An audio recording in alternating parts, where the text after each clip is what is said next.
Shalom Bapak Ibu semua, sebelum kita mulai ibadah KPA hari ini, mari kita berdoa terlebih dahulu.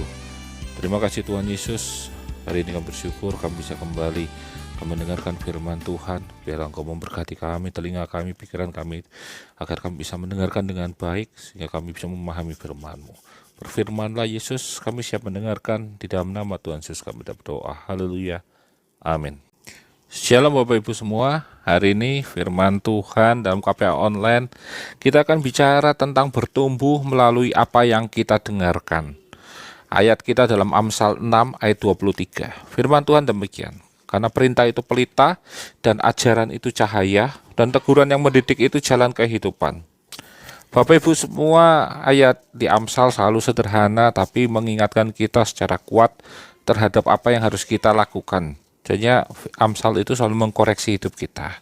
Hari ini kalau kita berbicara tentang pertumbuhan, tentu biasanya yang muncul dalam pikiran kita adalah sesuatu yang harus kita lakukan. Kita mungkin seringkali berdoa, mendengarkan firman Tuhan, dan kita dikatakan kita harus berdoa lebih banyak, kita harus membaca Alkitab lebih banyak, kita harus melayani lebih sungguh-sungguh, ataukah mungkin kita dikatakan kita harus menjadi lebih disiplin. Ya, itu semua benar ya. Tapi hari ini saya ingin mengajak kita melihat dari satu sisi pertumbuhan yang sering kali kita abaikan, bahkan kita lawan. Apa itu? Pertumbuhan yang didapatkan, ditentukan oleh apa yang kita dengarkan. Mendengarkan ini adalah hal yang paling susah dalam hidup kita. Tapi kalau kita cermati di dalam Amsal 6 ayat 23, kita akan melihat tiga hal yang dikatakan sebagai hal-hal yang berharga untuk kita bertumbuh. Yang pertama adalah perintah itu adalah pelita. Yang kedua adalah ajaran itu cahaya. Dan yang ketiga, teguran yang mendidik itu adalah jalan kehidupan.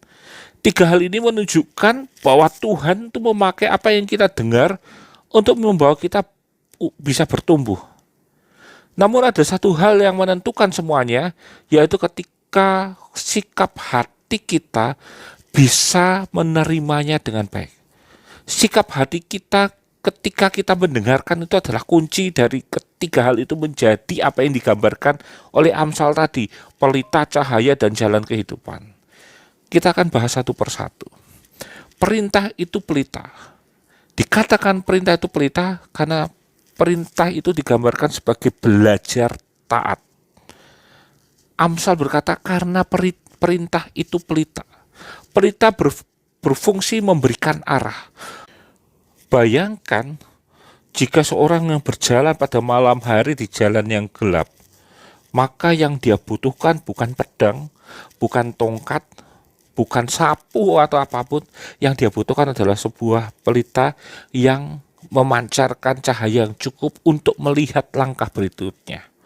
Demikian pula Tuhan sering bekerja dalam hidup kita. Tuhan tidak selalu memberikan kita seluruh peta kehidupan kita. Tapi kadang Tuhan hanya memberikan satu perintah. Pergilah dan kita harus belajar untuk berjalan. Contoh paling utamanya adalah Abraham. Ketika kita belajar tentang perintah adalah pelita, kita melihat hal ini dalam kehidupan Abraham. Ketika Tuhan memanggil Abraham, Tuhan berkata agar ia meninggalkan negerinya, sanak saudaranya, dan rumah bapaknya. Lalu pergi ke negeri yang akan Tuhan tunjukkan. Perhatikan kata pergi ke negeri yang akan Tuhan tunjukkan. Ini menariknya, Tuhan tidak memberikan seluruh detail perjalanan Abraham. Tuhan tidak berkata, Abraham ini peta perjalananmu selama 40 tahun ke depan. Tidak. Tuhan hanya memberikan arah. Setiap langkahnya ada arahnya untuk melangkah selanjutnya. Itu adalah pelita. Karena ketika Abraham melangkah, dia tidak melangkah oleh karena instingnya. Tapi dia melangkah karena perintah Tuhan itu datang step by step tadi. Tuhan perintahkan untuk ke Mesir, Tuhan untuk merintahkan untuk keluar, dan Abraham itu betul-betul mengikuti perintahnya. Dan itu ada pelita. Tuhan tidak memberikan peta yang besar, atau Tuhan tidak memberikan kata, oke, saya akan memberikan tanah Kanaan, tanah di antara ini, tanah di sini, tanah di sini. Tidak. Yang Tuhan bilang, katakan keluarlah dan akan kuberikan negeri yang akan kamu duduki nanti. Jadi ketika Abraham berjalan, ini adalah salah satu bentuk ketaatan. Kita belajar menaati Tuhan, bahkan ketika kita belum mengetahui seluruh jawabannya. Kadang kita berkata, Tuhan, saya mau taat, tapi saya ingin tahu dulu akhirnya bagaimana. Tapi itu sangat bertolak belakang dengan iman. Iman tidak selalu bekerja seperti itu. Kadang Tuhan berkata, berjalanlah dulu, nanti akan aku tunjukkan. Kadang Tuhan memaksa kita bergerak dulu. Karena Tuhan inginkan, bukan mencari hasil akhirnya itu tadi. Bukan mencari tahu hasil akhirnya, tapi Tuhan inginkan kita itu mencari apa yang akan menjadi perintah selanjutnya. Perintah Tuhan itu adalah pelita. Pelita tidak memperlihatkan seluruh jalannya. Kadang pelita hanya memberikan cahaya yang cukup untuk kita melihat ke depannya. Tapi pelita yang cukup membuat kita melihat jalan itu akan membuat kita tidak tersesat dalam langkah-langkah kita. Bapak Ibu semua, mungkin hari ini Tuhan sudah memberikan kita sebuah perintah sederhana kepada kita. Contohnya apa? Tuhan mungkin memberikan perintah kita untuk mengampuni seseorang. Atau kita diperintahkan untuk berhenti melakukan sesuatu yang salah yang sedang kita kerjakan. Atau Tuhan sedang memerintahkan kita untuk membangun kembali kehidupan dan kehidupan doa kita. Atau Tuhan juga mengingatkan kita dalam perintahnya untuk jujur dalam pekerjaan, menjadi pasangan yang lebih baik, meminta maaf kepada seseorang, mengembalikan sesuatu yang bukan milik kita. Atau perintah itu jelas mengatakan untuk berkata tidak kepada dosa. Kita nggak perlu selalu menunggu Tuhan memberikan penjelasan lengkap. Itu bukan wewenang kita. Itu bukan tujuan hidup kita untuk mengetahui penjelasan Tuhan. Tugas kita itu dimulai ketika kita melakukan setiap hal yang Tuhan sudah berikan kepada kita. Mungkin hanya untuk langkah ke depannya, satu hari ke depannya, mungkin untuk satu langkah ke depannya, tapi adalah langkah berharga. Jadi ketika kita mendengarkan perintah, sikap hati kita adalah mengatakan, Tuhan, saya mau taat. Yang kedua, ajaran itu cahaya. Belajar untuk rendah hati, itulah tentang ajaran. Bapak Ibu semua, Amsal berkata, dan ajaran itu cahaya. Kalau perintah memberikan arah, maka ajaran memberikan pemahaman. Ada perbedaan antara orang yang tahu apa yang harus dilakukan dengan orang yang memahami mengapa ia harus melakukan. Karena itu kita membutuhkan ajaran. Kita membutuhkan firman Tuhan, kita membutuhkan pengajaran.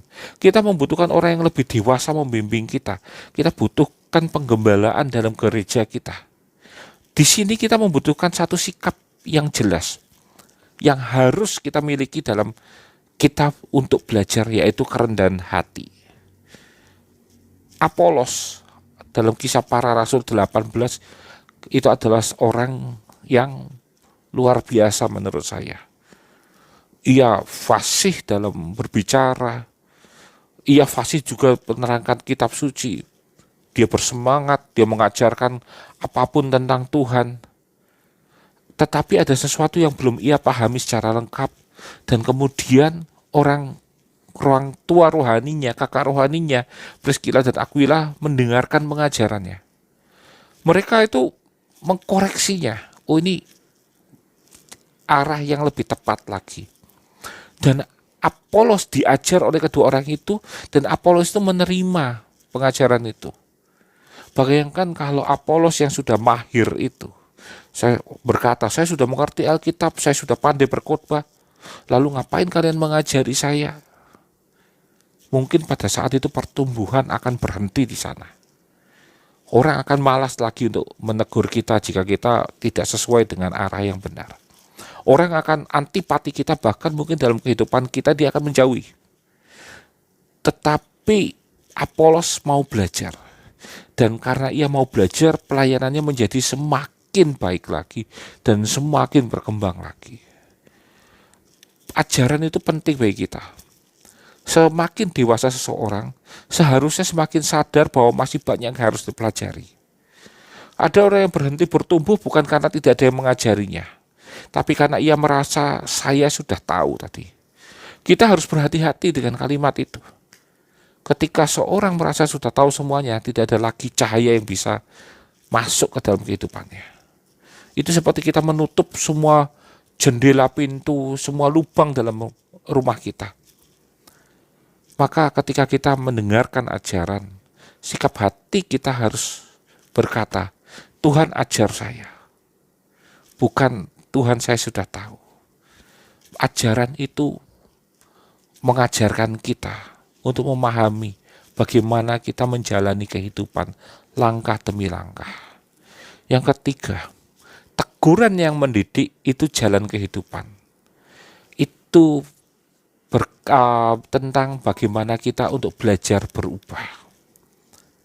Perhatikan kata teguran yang mendidik. Itu bukan sekedar teguran saja, tapi firman Tuhan mengatakan teguran yang mendidik. Ada teguran yang hanya menyakiti, ya kita cukup mendengarkan saja. Ada kritik yang hanya menjatuhkan, kita cukup tahu saja. Tapi ada teguran yang Tuhan gunakan untuk memperbaiki hidup kita. Tapi seringkali justru bagian ini yang paling sulit kita terima. Kita senang dipuji, kita senang ketika dibombong sesuatu, dilulu. Kita mungkin senang juga diajari sesuatu yang baru. Tetapi ketika seseorang berkata, ada yang salah deh kelihatannya dari apa yang kamu lakukan. Ada yang salah deh dari apa yang kamu katakan. Mulai di situ sikap kita menunjukkan bahwa kita tidak nyaman. Mungkin kita akan reaktif dan defensif. Bahkan seringkali bukan defensif, ofensif sekali. Bahkan kita mulai menyerang. Kita mulai mencari pembelaan. Dan berkata, aku hanya lihat dia. Loh, bukankah aku belajar dari kamu ya gitu. Kamu tahu apa gitu. Itu kalau kalimat-kalimat yang sering kali saya dengarkan ketika saya belajar untuk mengatakan sesuatu yang baik kepada orang lain. Kadang saya meluruskan orang itu, dia akan bilang, aku sudah buka di sini nggak tahu benar gitu. Jadinya secara tidak sadar orang yang menolak setiap teguran dan tidak mau mendengarkannya, itu orang yang menjadi sibuk pada pembelaan diri daripada memperbaiki dirinya. Kita bisa lihat contoh Daud dalam kehidupan Daud. Daud itu melakukan dosa terhadap Batsheba. Dia membuat Uria terbunuh dengan sengaja, ditaruh di depan sendiri dalam medan perang. Lalu Tuhan mengutus Nabi Nathan. Nathan datang kepada Daud dan menegurnya. Kamu itu adalah seorang raja. Kamu itu punya kekuasaan. Kamu bisa saja melakukan semua yang kamu inginkan. Tapi kenapa kamu melakukan itu? Daud bisa saja merespon dengan lebih parah. Dia bisa saja marah kepada Nathan. Dia bisa saja membungkam Nathan. Tetapi ketika Nathan menunjukkan dosanya, Daud berkata apa? Aku sudah berdosa kepada Tuhan. Inilah yang membedakan orang yang jatuh dengan orang yang bertumbuh. Jadi yang membuat perbedaan adalah secepat apa kita bertumbuh memperbaiki diri adalah ketika kita menerima setiap koreksi. Teguran-teguran yang ada yang membuat kita bisa melihat ke dalam diri kita. Orang seringkali melihat masalah yang ada dari sisi kesalahan orang lain. Tapi dia lupa melihat bahwa kesalahan seringkali lebih banyak karena sikap hidup kita.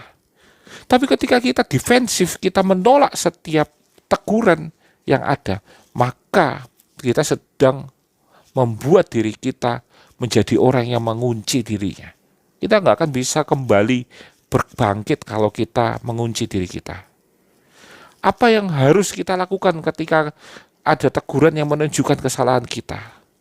Seperti Daud, ia menerima tegurannya, mengakui kesalahannya dan bertobat. Teguran yang tadi menyakitkan itu justru menjadi jalan pemulihannya. Bapak Ibu semua, mungkin banyak teguran yang pernah kita dengar. Dari orang tua kita, pasangan kita, pimpinan kita, teman kita, ataukah dari firman Tuhan yang kita dengarkan? Pertanyaannya, ketika kita mendapatkan teguran, kita mendapatkan koreksi, apakah kita marah karena ditegur, atau kita membela diri so bisa-bisanya?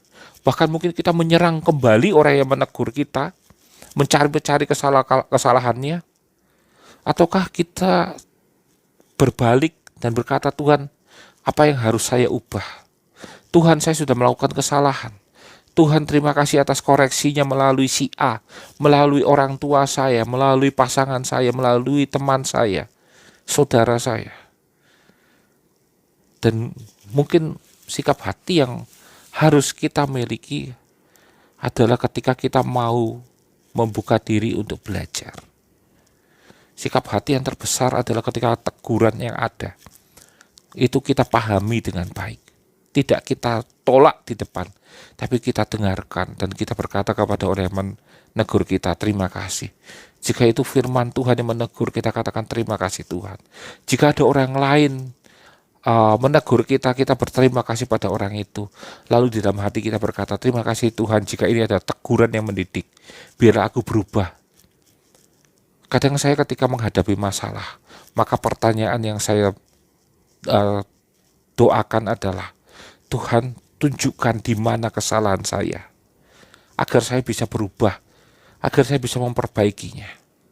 Seringkali ketika saya berdoa seperti itu, Tuhan memberikan teguran melalui orang lain, melalui buku yang saya baca, kadang melalui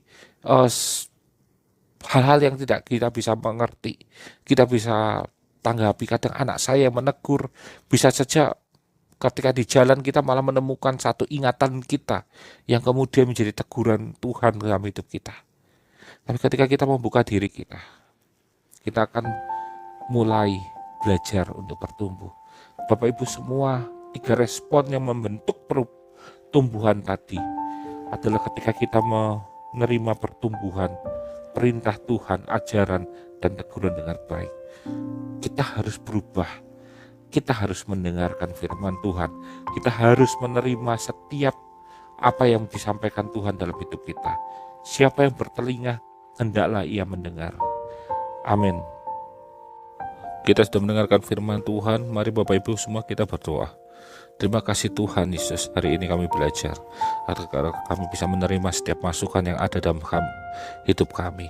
Kami bisa belajar dari setiap perintah-perintah yang ada, ajaran-ajaran yang ada, teguran-teguran yang datang kepada kami, sehingga kami bisa mengkoreksi hati kami, melihat kembali dan mengevaluasi apa yang kami perbuat, sehingga kami bisa memperbaiki setiap kekurangan dan kesalahan. Kami bisa bertumbuh dan berbuah dalam kehidupan kami, menjadi satu ranting-ranting yang Tuhan bersihkan dalam hidup kami. Terima kasih Bapa untuk firman-Mu. Berkati kami semua akan menjadi pelaku firman Tuhan.